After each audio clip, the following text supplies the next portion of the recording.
이 이야기는 한 남자의 잘못된 사랑과 집착을 다룬 역사상 가장 기괴한 실화 중 하나입니다. 칼 텐즐러는 1877년 독일 드레스덴에서 태어났습니다. 그의 어린 시절에 대해 알려진 바는 많지 않지만 그는 어렸을 때부터 한 가지 독특한 꿈을 자주 꾸었다고 합니다. 꿈속에서 그는 죽은 친척인 안나 콘스탄티아 폰 코젤백 부인을 만났고 그녀는 그에게 운명적인 사랑의 얼굴을 보여주었죠. 그 여인은 이국적이고 검은 머리카락을 가진 아름다운 여성이었습니다. 그때부터 칼은 그가 꿈에서 본 여인을 찾기 위해 살아가야 한다고 믿게 됩니다. 시간이 흘러 칼은 어른이 되었고 그는 여러 나라를 여행하며 의학과 공학에 관심을 갖게 되었습니다.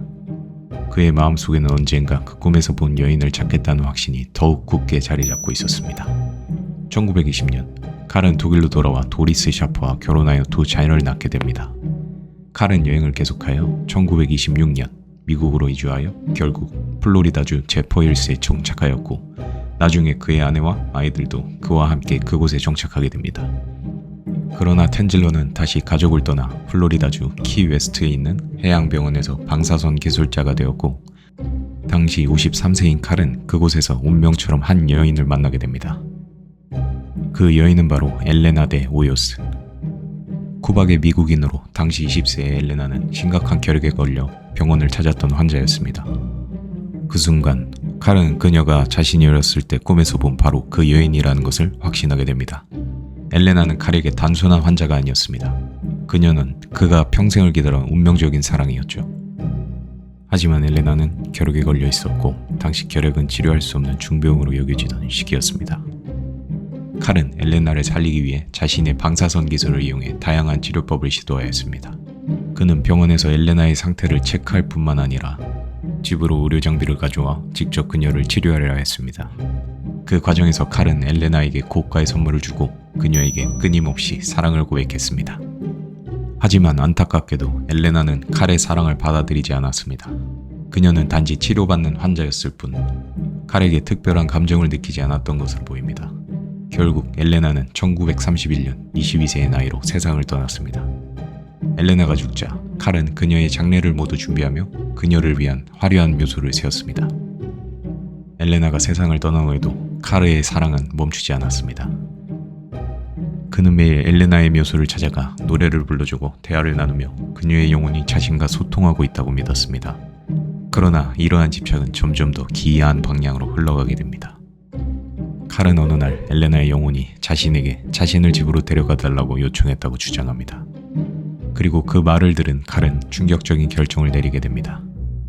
1933년 칼은 결국 엘레나의 묘소로 향해 그녀의 시신을 몰래 꺼내 자신의 집으로 데려옵니다. 당시 엘레나의 시신은 이미 부패가 심하게 진행된 상태였지만 칼은 이에 굴하지 않고 시신을 보존하기 위한 계획을 세웁니다. 칼은 엘레나의 시신을 최대한 원래의 모습으로 복원하기 위해 피아노 줄과 철사를 사용해 뼈대를 고정하고 피부가 부패한 부분은 왁스와 실크로 덮었습니다.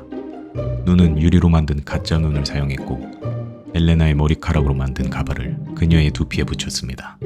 그 결과 엘레나의 시신은 마치 인형처럼 보이게 되었죠.